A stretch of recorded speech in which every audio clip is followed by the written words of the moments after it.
भारत में बेरोजगारी दर में सतत वधारो जोवा मळी रह्यो छे। नवेम्बर महीना में बेरोजगारी दर वधीने 8% थयो छे, जे दर 3 महीना में सौथी वधु छे। गत महीने ऑक्टोबर में बेरोजगारी दर 7.77% हतो। सेंटर फॉर मॉनिटरिंग इंडियन इकोनॉमीए बेरोजगारी दरना आंकड़ा जाहिर कर्या छे। CMIE आंकड़ा मुजब नवेम्बर में शहरी बेरोजगारी दर गत महीना 7.21% थी वधीने 8.96% पर पहुंच्यो छे, ज्यारे ग्रामीण बेरोजगारी दर गत महीना 8.04% थी घटीने 7.55% पहुंच्यो छे। CMIE आंकड़ाओं पर इकोनॉमिस्ट और पॉलिसी मेकर्स नजर सामे छे, कारण के सरकार पोताना मंथली आंकड़ा जाहिर करती नहीं। CMIE आंकड़ा प्रथम नवेम्बर महीना में छत्तीसगढ़ में बेरोजगारी दर अत्यार सुधीमां लघुत्तम स्तर 0.1% पहुंच्यो छे, जे देशभर में सौथी ओछो बेरोजगारी दर है, ज्यारे हरियाणा में सौथी वधु 30.6% बेरोजगारी दर नोंधायो छे।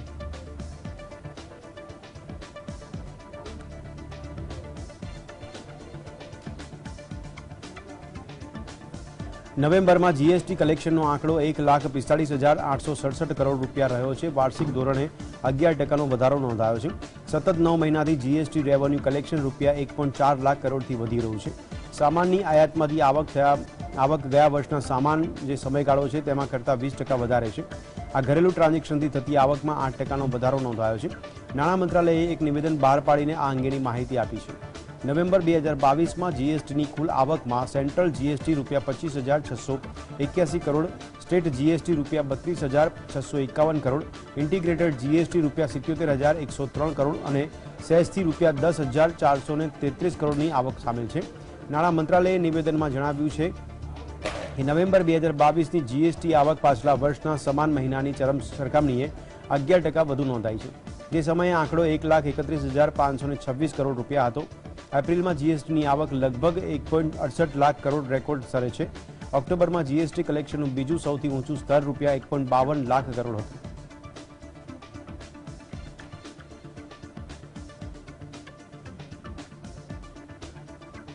आगामी नाणाकीय वर्ष 2023-24 बजेट रजू करता पहला केंद्रीय नाणामंत्री निर्मला सीतारमणे राष्ट्रीय स्वयंसेवक संघ साथे जोड़ायेल संगठनोना अनेक नेताओं साथे मुलाकात करी छे। आ दरमियान घणा नेताओए तेमने जूनी पेन्शन सिस्टम पुनः शरू करवानुं सूचन कर्युं छे। 21 થી 28 नवेम्बर वच्चे योजायेली आ बेठकमां संघ साथे संकळायेला नेताओए आगामी बजेटमां 51 गाय केन्द्रित यूनिवर्सिटीनी स्थापना करवानुं पण सूचन कर्युं छे। 2024 ની ચૂંટણી પહેલા સંપૂર્ણ બજેટને લોકપ્રિય બનાવવા માટે એવું સૂચન કરવામાં આવ્યું છે કે PM હેઠળ કિસાન સન્માન નિધિ યોજના છે તે ખેડૂતો માટે લઘુત્તમ સમર્થનને મોંઘવારી સાથે જોડીને વધારવું જોઈએ। આ ઉપરાંત ચીનથી થતી આયાતને ઓછી કરવા અને વધુ રોજગારી પેદા કરવા માટે પગલાં લેવાની પણ સલાહ આપવામાં આવી છે।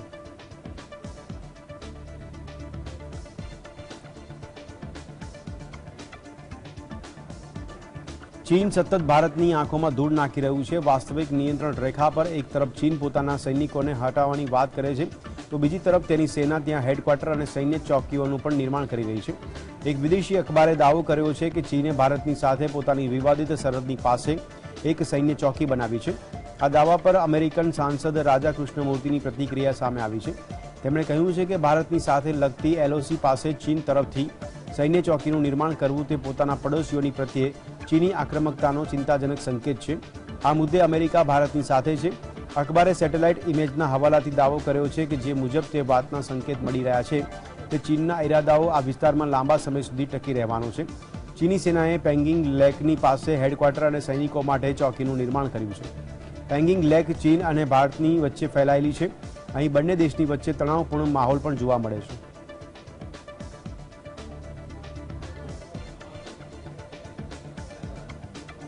उत्तराखंड में चीन सरहद थी मात्र 100 किलोमीटर दूर भारत और अमेरिकानी सेना युद्धाभ्यास कर रही है। आ युद्धाभ्यासनी 18મી सीरीज है, जेने लईने हवे चीन ने पण पेट में बळतरा उपड़ी है। चीने कह્યું છે કે LAC पर नजीक सैन्य अभ्यास भारत और चीन वच्चे सरहदी समझूतीनी भावनानुं उल्लंघन है। जो कि आ युद्धाभ्यासने हेतु शांतिथी स्थापना और आफत समय राहत कार्यों બંને સેનાઓની પોતાની વિશેષતાની વહેંચણી કરવાનો છે। પહેલી વખત બન્યું છે કે ભારત અને અમેરિકા આ રીતે ચીનની સરહદની નજીક યુદ્ધાભ્યાસ કર્યો હોય। ચીનની વિદેશ મંત્રાલયના પ્રવક્તા ઝાએ લિજિયાને કહ્યું હતું કે ચીન ભારત સરહદ પર LOCની નજીક ભારત અને અમેરિકાનો યુદ્ધાભ્યાસ 1993 અને 1996માં ભારત ચીન વચ્ચેની સમજૂતીની ભાવનાનું ઉલ્લંઘન છે। આ ચીન અને ભારત વચ્ચેની આપસી વિશ્વાસને પૂર્ણ કરતું નથી।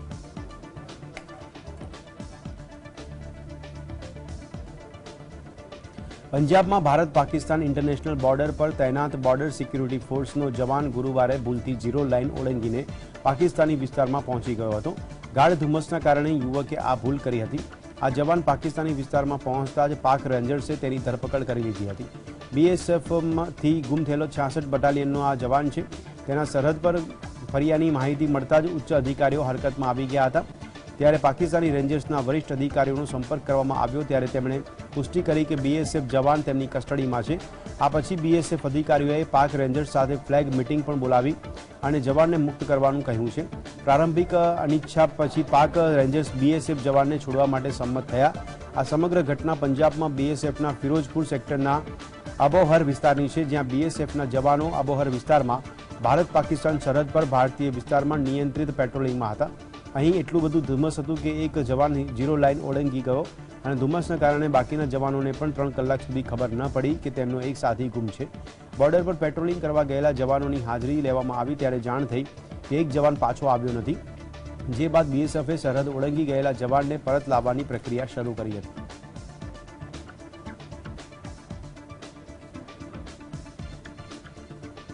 श्रद्धा मर्डर केसना आरोपी आफ्ताब अमीन पूनावालानो नार्को टेस्ट करवामां आव्यो छे, त्यारे पोलीस आ माटे आफ्ताबने रोहिणीनी बाबा साहेब आंबेडकर होस्पिટલમાં લઈ ગઈ હતી, જ્યાં નાર્કો ટેસ્ટ પહેલા તેનું સામાન્ય ચેકઅપ કરવામાં આવ્યું હતું।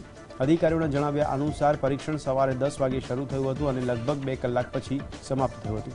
तपासमां सामेल एक अधिकारीए जणाव्युं કે आफ्ताब खूब ज होशियार छे અને અમે गमे त्यारे ते केसमां नव वळांक लावी शके छे। અત્યાર સુધી તે પોલીસનું પાલન કરી રહ્યો હતો અને તપાસમાં સહકાર આપી રહ્યો છે।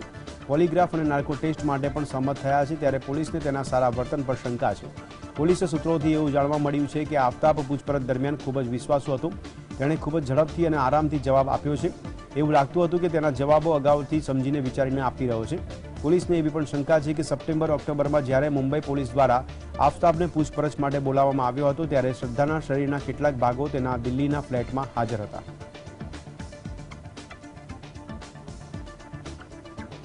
इस टीम में हमारे एफएसएल के साइकोलॉजिकल एक्सपर्ट थे, फोटो एक्सपर्ट थे और हॉस्पिटल की तरफ से डॉक्टर मेडिकल एक्सपर्ट थे।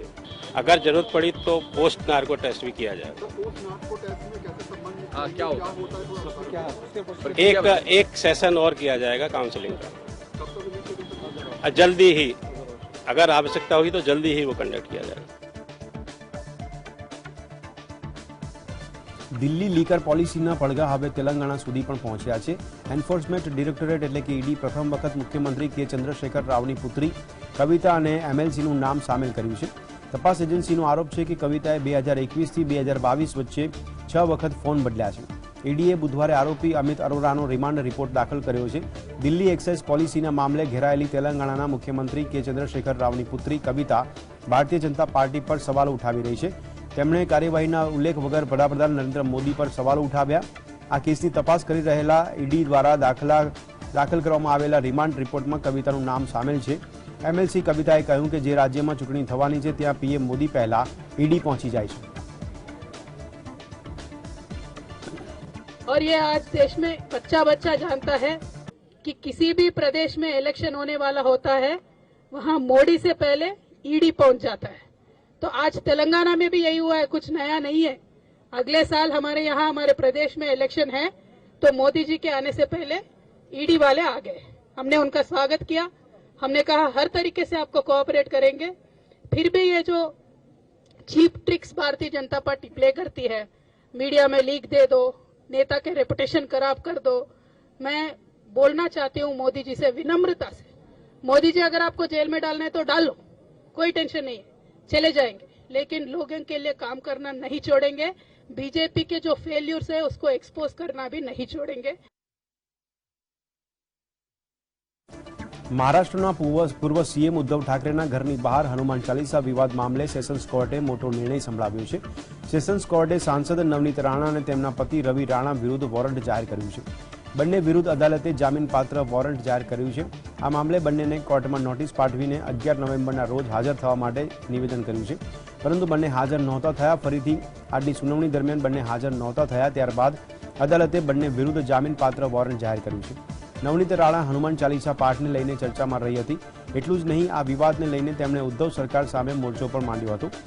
બીજી તરફ જ્યારે હનુમાન ચાલીસા વિવાદમાં સાંસદ નવનીત રાણા અને તેમના પતિ રવિ રાણાને મુંબઈ પોલીસે શરતી જામીન આપ્યા હતા.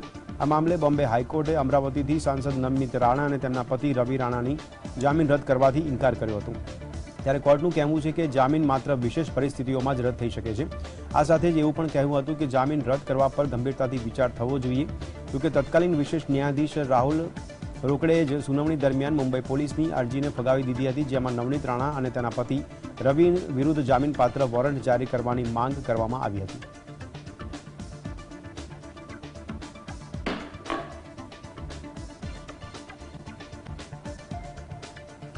બિહારના નેતાઓ પોતે જ અભણ છે અને જનતાને પણ અભણ બનાવી રહ્યા છે. તેમનું સમગ્ર ધ્યાન શાળાઓમાં ખીચડી વિતરણ પર છે. આ નિવેદન ચૂંટણી રણનીતિકાર પ્રશાંત કિશોરે આપ્યું હતું. પ્રશાંત કિશોર તેમના જન સૂરજ અભિયાનને આગળ વધારતા પૂર્વ ચંપારણમાં પદયાત્રા કરી રહ્યા છે. આ દરમિયાન તેમણે આ વાતો કહી. પ્રશાંત કિશોરે બિહારની વર્તમાન પરિસ્થિતિ માટે રાજ્યમાં દાયકાઓ સુધી સત્તામાં રહેલા નેતાઓ પર નિશાન સાધ્યું હતું. તેમણે કહ્યું હતું કે બિહારના નેતાઓ અને લોકો આજે પણ 1960માં જીવી રહ્યા છે. નેતાઓ પોતે પણ અભણ છે અને સમગ્ર સમાજને અભણ બનાવી રહ્યા છે. સમાજનો ઢોંગ કરનાર લોકોએ સમાજવાદના નામે ગરીબી અને નિરક્ષરતા ફેલાવી છે. બિહારની શાળાઓમાં માત્ર ખીચડીનું વિતરણ કરવામાં આવે છે. વધુમાં તેમણે કહ્યું હતું કે સરકારની સમગ્ર વ્યવસ્થા, કાયદો અને વ્યવસ્થા અને દારૂબંધી પૂરતી જ સીમિત રહી ગઈ છે. તેમાં પણ સરકાર નિષ્ફળ રહી છે. 50 વર્ષ પહેલાં પણ લોકો ઘર અને અનાજ માંગતા હતા. આજે પણ લોકો ઘર અને અનાજ માગે છે. અહીંની સરકારોએ સમગ્ર સમાજને અશિક્ષિત બનાવીને સમતાવાદી રાજ્ય બનાવી દીધું છે.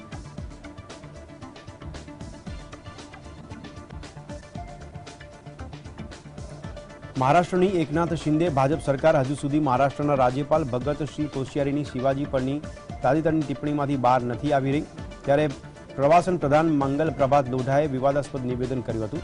ભાજપના મંગલ પ્રભાત લોઢાએ મુગલ શાસક ઔરંગઝેબ દ્વારા જેલવાસ દરમિયાન શિવાજીના આગ્રામાંથી ભાગી જવાની તુલના એકનાથ શિંદે જૂથના ધારાસભ્યોના ગુવાહાટી જવાની રાજકીય ઘટના સાથે સંકળાવી હતી. ભાજપના નેતાના આ નિવેદને મહારાષ્ટ્રના રાજકારણમાં હલચલ મચાવી દીધી છે. ત્યારે અગાઉ કોશિયારીએ કહ્યું હતું કે શિવાજી હવે જૂના થઈ ગયા છે. બાબા સાહેબ આંબેડકર અને કેન્દ્રીય મંત્રી નીતિન ગડકરી નવા હીરો છે. કોશિયારીની આ ટિપ્પણીએ વિપક્ષી દળોને રાજ્યપાલના પદ પરથી તેમને હટાવવાની માંગ પ્રબળ કરી છે. તેવી જ રીતે લોઢાની ટિપ્પણીથી પણ ઘણા લોકો નારાજ થયા છે. મહારાષ્ટ્રમાં વિપક્ષના નેતા અજીત પવારે કહ્યું કે જે નેતા વિચાર્યા વગર બોલી રહ્યા છે તેમણે પોતાનું મોં બંધ રાખવું જોઈએ. તેમની પાસે બોલવાની સમજ કે સંવેદનશીલતા નથી. તેમ છતાં તેઓ પોતાની વાતો કહેવાની ચાલુ રાખે છે.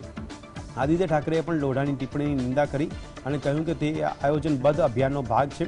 તેમણે કહ્યું કે એવું લાગે છે કે શિવાજીને બદનામ કરવો એ સરકારનો મુખ્ય હેતુ છે. આ પહેલા રાજ્યપાલે પણ આવી જ વાત કહી અને હવે મંત્રીઓ પણ આવી જ વાત કહે છે. આ શિવાજીનું અપમાન છે.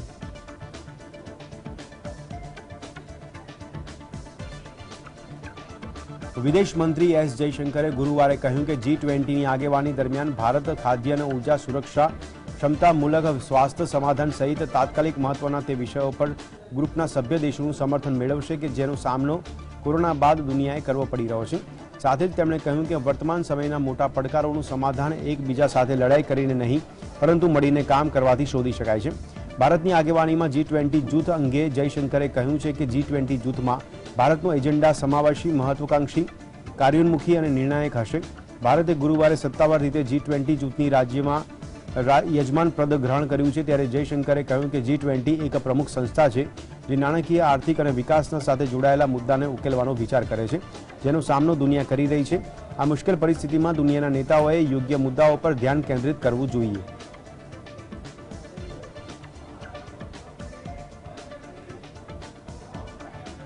Created 75 years ago still dominate global decision making. A representative and democratic international order must press for change, not just in the United Nations, but in other international institutions as well. While we